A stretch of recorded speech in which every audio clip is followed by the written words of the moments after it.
Vale, pues vamos a ir al Evangelio de Lucas para iniciar con la lectura de la palabra de Dios. Lucas capítulo 4, versículo 14. Lucas 4, 14.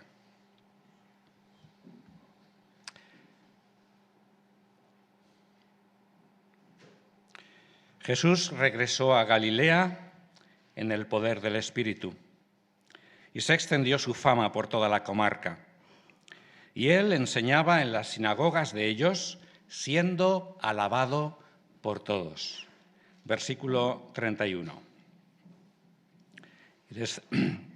Y descendió a Capernaum, ciudad de Galilea, y les enseñaba los sábados, o en los sábados. Y estaban asombrados de su doctrina, porque su palabra era con autoridad. Y en la sinagoga estaba un hombre que tenía un espíritu demoníaco inmundo, y vociferó a gran voz: ¡Ah! ¿Qué tenemos en común contigo, Jesús Nazareno? Viniste a destruirnos. Sé quién eres, el Santo de Dios. Vociferaba, ¿eh? Y Jesús le ordenó diciendo: cállate y sal de él. Y arrojándolo en medio, el demonio salió de él sin estropearlo. Y sobrevino un gran asombro sobre todos, y conversaban entre ellos diciendo: ¿qué palabra es esta que con autoridad y poder manda a los espíritus inmundos y salen? Y su fama se difundía por todo lugar de la región circunvecina. Pasamos al versículo 40. Y cuando el sol se estaba poniendo, todos cuantos tenían enfermos de diversas dolencias los llevaron a Jesús. E imponiendo las manos sobre cada uno de ellos, los sanaba. También salían demonios de muchos, vociferando y diciendo: «¡Tú eres el Hijo de Dios!». Pero reprendiéndolos, no les permitía hablar estas cosas, porque sabían que Jesús era el Cristo, el Mesías. Al hacerse de día salió y se fue a un lugar solitario, pero, como no, las multitudes lo buscaban y fueron a él y lo detenían para que no se alejara de ellos. Pero Jesús les dijo: es necesario que anuncie la buena noticia del reino de Dios también a las otras ciudades, pues para esto fui enviado. Y seguía proclamando en las sinagogas de Judea. Hasta aquí la lectura. Muy bien, pues hoy vamos a tener una sesión más de este tema que está siendo ya un poco largo. Voy a ver si ya empiezo a recortarlo. Este tema que os estoy dando acerca de los tres enemigos de Jesús hombre, que ya sabéis que son Satanás, el ser humano y la muerte. Lo último que habíamos contemplado, vamos a hacer un poquito de memoria para conectarlo con lo que vamos a ver hoy, pues fue la escena de la tentación de Jesús por parte de Satanás. Y vimos cómo, a diferencia de lo que ocurrió con el primer ser humano, formado por la primera pareja, Adán y Eva, Jesús resistió la tentación, por lo que mantuvo intacta su santidad y pureza humana, tal y como Adán y Eva fueron creados originalmente. Y como hemos leído en el versículo 14, Jesús regresa de esa experiencia crucial, importante, en el poder del Espíritu Santo, de la misma manera en cómo lo enfrentó. Y así Jesús empieza un ministerio itinerante por todas y cada una de las regiones judías, anunciando un mensaje importante también. El gobierno de Dios ha venido al mundo por medio de mí, por medio de su persona. Eso lo hemos leído en el versículo 43. Y pronto, como aparece reiterado en las lecturas que hemos hecho y en el resto de los evangelios, su fama empieza a hacerse viral, como diríamos hoy, ¿no? Y a extenderse por toda la comarca, de tal manera que la gente ya empezaba a buscar a Jesús. ¿Dónde está Jesús? Vamos a él para escucharle, para que sane a nuestros enfermos, etcétera, etcétera. Este éxito de Jesús, que empezaba a tener enseguida, venía motivado por dos causas importantes. La primera era el impacto que producía en la gente escucharle, la forma en la que Jesús hablaba. Hemos leído en el versículo 32 que estaban asombrados de su doctrina porque su palabra era con autoridad. Nunca habían escuchado a nadie hablar como Jesús hablaba. Y es que Jesús tenía una manera de comunicar muy sencilla, pero a la vez profunda. De tal manera que realmente escuchar hablar a Jesús no dejaba a nadie indiferente. Y este detalle se va repitiendo, ha salido varias veces en las lecturas que hemos tenido, pero también, como he dicho antes, a lo largo de los evangelios. Pero no siempre su mensaje y sus pretensiones eran bien recibidas por todo el mundo. En los versículos anteriores, en el capítulo 4, versículos 16 al 30, tenemos recogida, por ejemplo, la reacción de sus vecinos en la ciudad de Nazaret, la ciudad donde se había criado y le conocían a la perfección, de toda la vida. Y leemos en el versículo 22 que todos se maravillaban en Nazaret de las palabras de gracia que salían de su boca, pero decían: ¿no es este el hijo de José? ¿No es nuestro vecino que conocemos de toda la vida? ¿No jugábamos de pequeños juntos por aquí? ¿De qué va este ahora? ¿Qué pretensiones tiene? Las versiones de Mateo y Marcos también nos relatan el asombro de Jesús, pero frente a la incredulidad de sus vecinos. Y Lucas, en el versículo 29, recoge, lo conocemos muy bien, esa decisión que tomaron sus vecinos de cogerlo y despeñarlo por el monte. Y es que nadie queda indiferente escuchando a Jesús, provocando dos reacciones: o fe en él o incredulidad,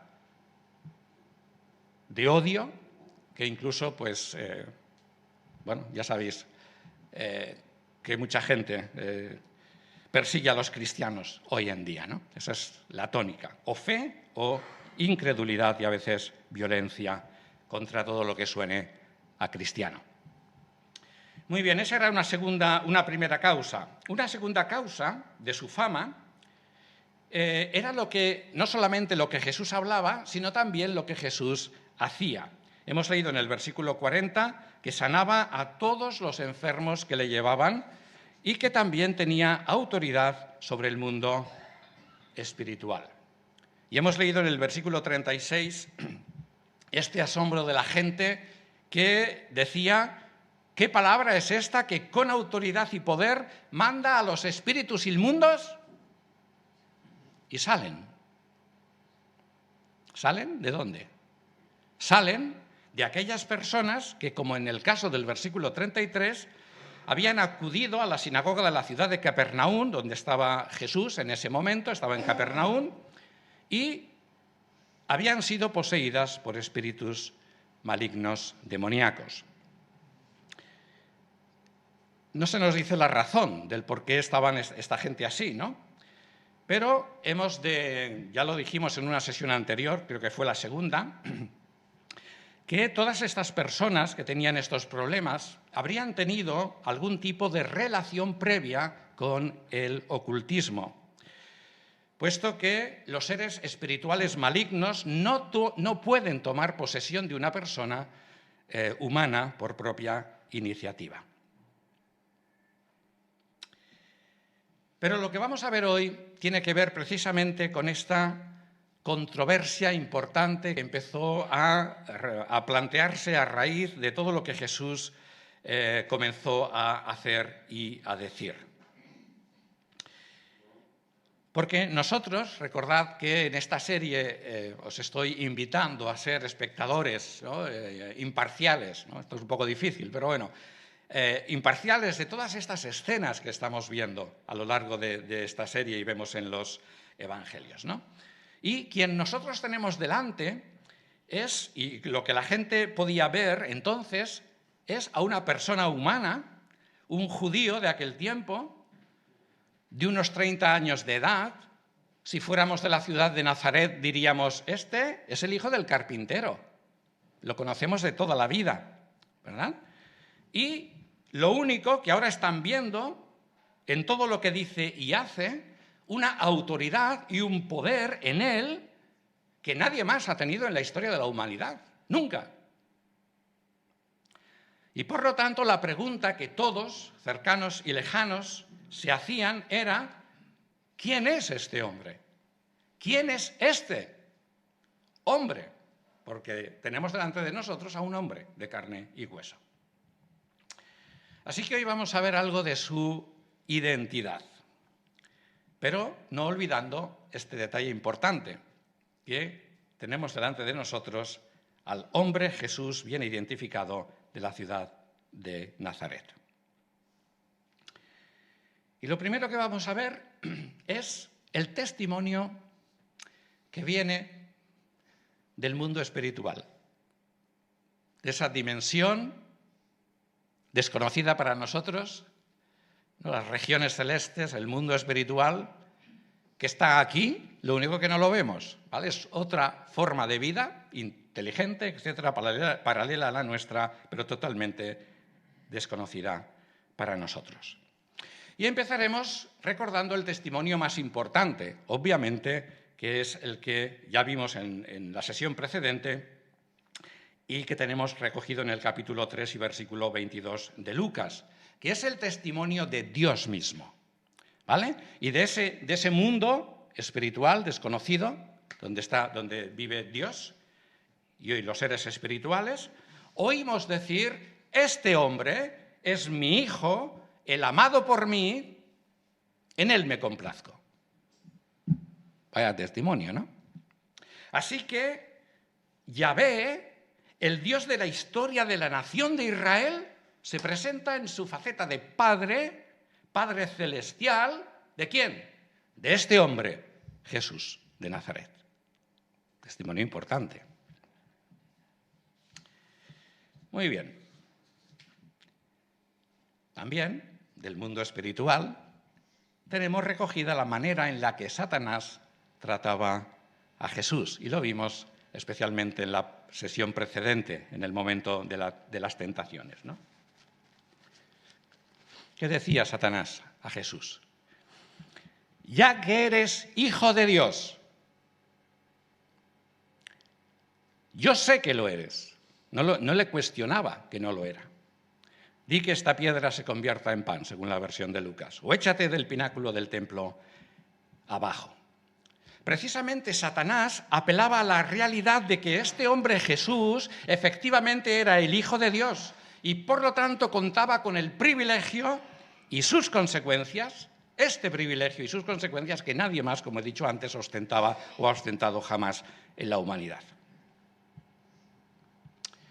Y finalmente, también del mundo espiritual, tenemos o contamos con la manera en que los demonios se dirigían a Jesús. Y lo hemos leído en el versículo 34, que empieza con este, no lo voy a hacer, chillido diabólico. ¡Ah! Imaginaos que era un chillido. ¿Qué tenemos en común contigo, Jesús Nazareno? Viniste a destruirnos. Sé quién eres, el Santo de Dios. Y esto el demonio lo dice usando la voz del hombre que tenía poseído. Y lo mismo encontramos en los casos que hemos leído en el versículo 41. También salían demonios de muchos vociferando y diciendo, aquí todo el mundo grita, parece que están en campaña electoral, ¿no? Porque hoy en día, si escucháis a los políticos, todos están gritando en estos días, para que les votemos. Vociferando y diciendo, tú eres el Hijo de Dios. Pero reprendiéndolos Jesús, no les permitía hablar estas cosas porque sabían quién era Él, que era el Cristo. Y fijaos que en los dos casos se repite este verbo importante, saber, por parte de los espíritus malignos. Qué curioso, ¿no? Este contraste. En el ámbito humano, sus contemporáneos, los que conocían a toda la vida a Jesús, no sabían quién era Él. En cambio, desde el mundo espiritual, incluso desde el sector enemigo, vamos a decirlo así, había una identificación exacta acerca de la verdadera identidad del hombre Jesús. Permitidme un momento.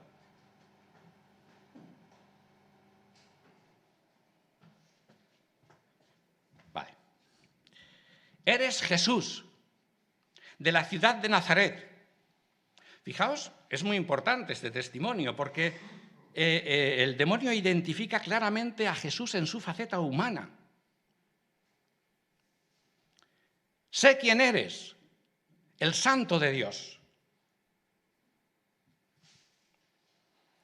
Y esto es importante también, porque la santidad es lo contrapuesto a la inmundicia, que es lo que caracterizaba a este espíritu. La santidad es contraria al pecado y a la maldad. Aquí tenemos delante de nosotros a Jesús, que era un hombre santo. En realidad era el santo, porque no había ningún otro ser humano así sobre la tierra. Y lo había probado, no cediendo a la tentación satánica, como vimos. Por eso el espíritu demoníaco a través del hombre dice: ¿qué tenemos en común contigo? Notad que al principio está empleando el plural, ¿no? Lo cual indica que incluye a ambos, incluye al hombre poseído y al espíritu que lo poseía. Porque ambos estaban en la misma condición de pecado y de inmundicia. Y en este sentido, ambos eran enemigos de Jesús, como estamos viendo en esta serie, porque la humanidad entera estamos del lado satánico, no del lado de Dios. Así que la orden que les daban a Jesús era: déjanos en paz.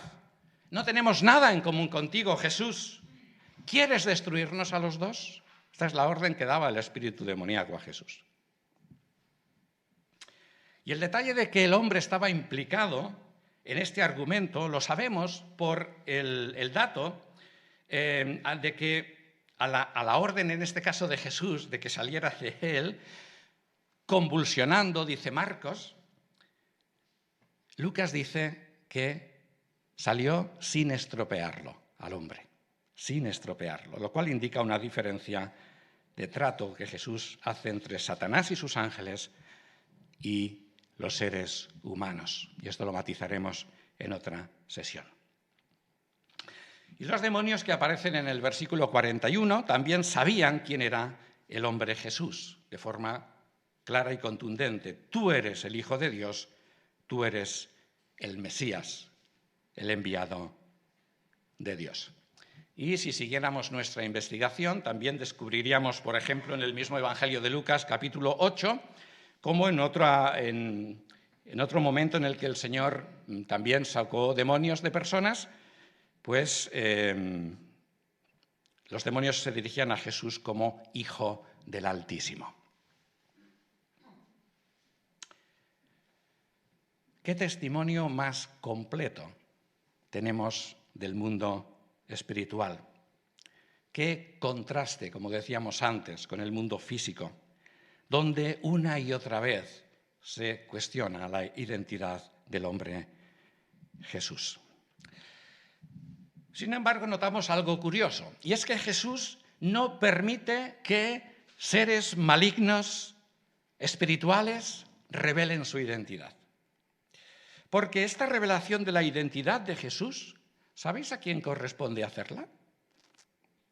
Al Espíritu Santo, no a los espíritus inmundos. Esa es la razón. Inmundos y malignos.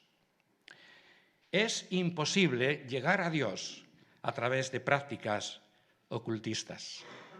Dios llega a nosotros a través de Jesús, a través de la palabra de Dios, que ha sido generada e inspirada por Dios, el Espíritu Santo. ¿Qué es el ser divino? que viene a nuestro cuerpo, no para poseerlo y dominarlo, sino que viene como compañero, que es diferente, para estar con nosotros y aplicar la obra de la salvación de Jesucristo a nuestras vidas. Y el Espíritu Santo viene a morar a nuestro cuerpo, a este cuerpo físico, que tantos problemas nos da. Pero el Espíritu Santo, cuando creemos en Cristo, viene a nuestra vida. Muy bien.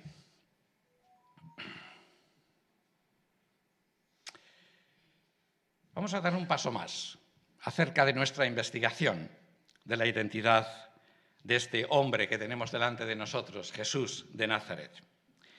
Y vamos a buscar ahora otro testimonio importante, que es lo que Jesús decía de sí mismo. Vamos a escuchar a Jesús qué decía él, ¿no? ¿Qué decía él acerca de él? Y al hacerlo vamos a tener una sorpresa. Vamos a dejar obviamente el libro del Apocalipsis, donde encontramos esa revelación especial de Jesucristo hombre que dio al apóstol Juan, más que nada porque lo hizo en su calidad ya de, después de resucitar, ascender y estar en el cielo. Allí Jesús habla de sí mismo muchas veces, da testimonio acerca de él, ¿no? Vamos a dejar el Apocalipsis. Pero en esa misma condición, estando en el cielo, sí que vamos a recordar uno de los modos como se identificó cuando dijo, por ejemplo, yo soy Jesús Nazareno, a quien tú persigues. ¿A quién dijo esto? ¿A quién? A Pablo, muy bien, a Saulo, ¿no? Pero qué curioso que el Señor, estando ya en el cielo glorificado, se identificó a Saulo de Tarso, a Pablo, diciendo yo soy Jesús el Nazareno, a quien tú persigues. Porque precisamente Pablo, Saulo, antes de ser cristiano, perseguía a todos los seguidores de este hombre, Jesús el Nazareno. Muy bien, pero lo que vamos a investigar, obviamente, es lo que Jesús decía de sí mismo antes de su muerte, resurrección y exaltación. Y para ello tenemos que acudir a los 4 documentos que tenemos acerca de su vida, bueno, lo que recogieron de su ministerio, mejor dicho, que fueron los 4 evangelios, que son los que narran rasgos de su vida y ministerio. Y cuando hacemos esta búsqueda, llaman la atención los siguientes resultados. Yo ya os la voy a dar. Por ejemplo, Jesús nunca se presentó a sí mismo como hijo o descendiente de David. Y eso que lo era, pero nunca lo era. Fue reconocido así, por ejemplo, por el ciego Bartimeo en la ciudad de Jericó, ¿no? Que se puso a gritar. ¿Veis que hoy todos gritan? Jesús, hijo de David, ten misericordia de mí. ¿Vale? Pero esta confesión nunca salió de los labios de Jesús. Más que nada por la situación política que se estaba viviendo en ese momento, que sabéis que las regiones de Judea estaban bajo el control del Imperio romano y realmente hubiera sido un problema para el ministerio de Jesús. Recordaréis que cuando en la multiplicación de los 5.000 la gente después lo buscaba para hacerle rey, ¿no? Y esto habría sido un inconveniente para su ministerio, aparte que no era el motivo o el objetivo de su primera visita en la tierra. Sí que será en la segunda venida. El Señor vendrá a Jerusalén y desde allí gobernará, se sentará en el trono de David, en todo lo que está revelado en el Antiguo Testamento, pero será en su segunda venida, no en la primera. Y este fue el motivo por el que Jesús cayó este testimonio.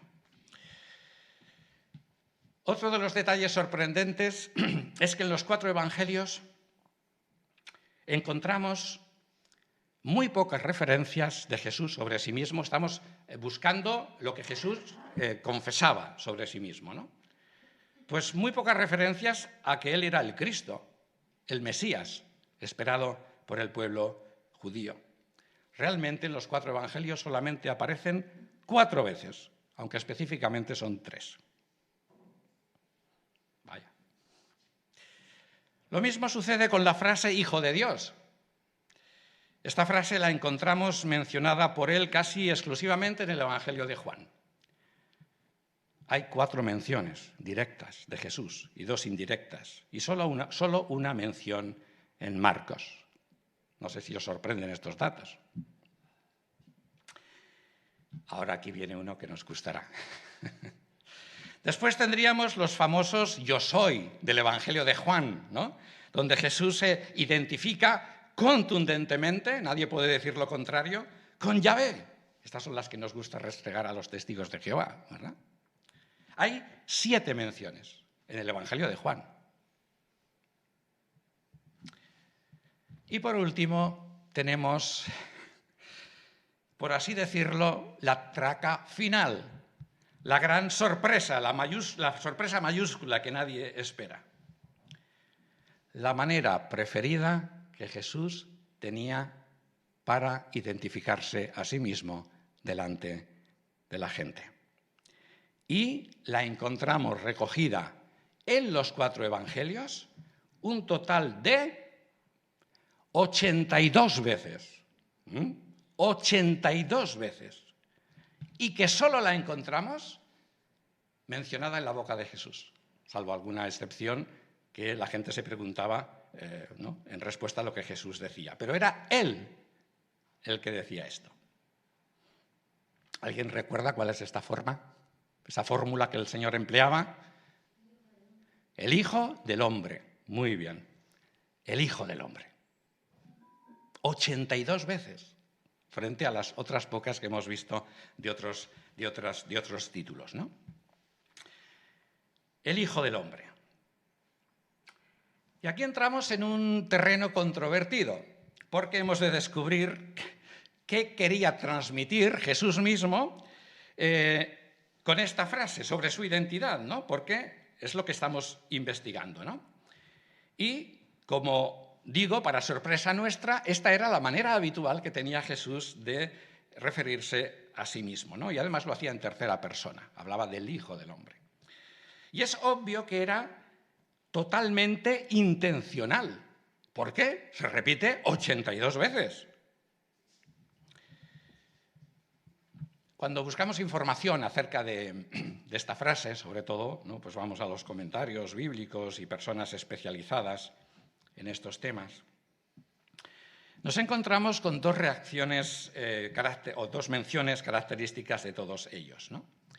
Una, que todo el mundo lo hace, es llevarnos obviamente al profeta Daniel, capítulo 7, versículos 13 al 14, no lo vamos a leer, es donde se presenta, lo recordaréis, aquella visión celestial, las escenas en el cielo, donde se representa a Dios como el anciano de días y recibe a uno como hijo de hombre, al que se le da señorío, un reino y gloria, un reino que jamás será destruido, etcétera, etcétera, ¿no?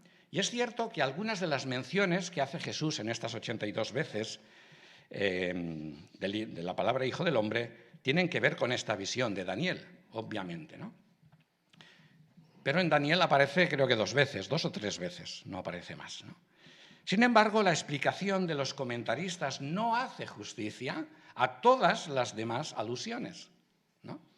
Porque Jesús se llamaba constantemente así. La segunda cosa que suelen hacer los comentaristas, ampliamente, es descartar el otro libro del Antiguo Testamento que para mí pues tiene la clave. Y es el libro del profeta Ezequiel. Y, como digo, curiosamente todos lo descartan. Ya veremos en la sesión siguiente por qué. Pero, así como es evidente que en los 4 evangelios, con sus 82 menciones de la frase Hijo del Hombre, son como un faro, ¿no? Una luz de emergencia que una y otra vez nos dice que estoy aquí, que estoy aquí. Ezequiel hace lo mismo con esta misma frase que aparece 94 veces. Lo único que, claro, Ezequiel lo aplica única y exclusivamente al profeta, o Dios lo aplica al profeta Ezequiel. Y claro, esto es lo que en principio no cuadraría con Jesús, en principio, ¿no?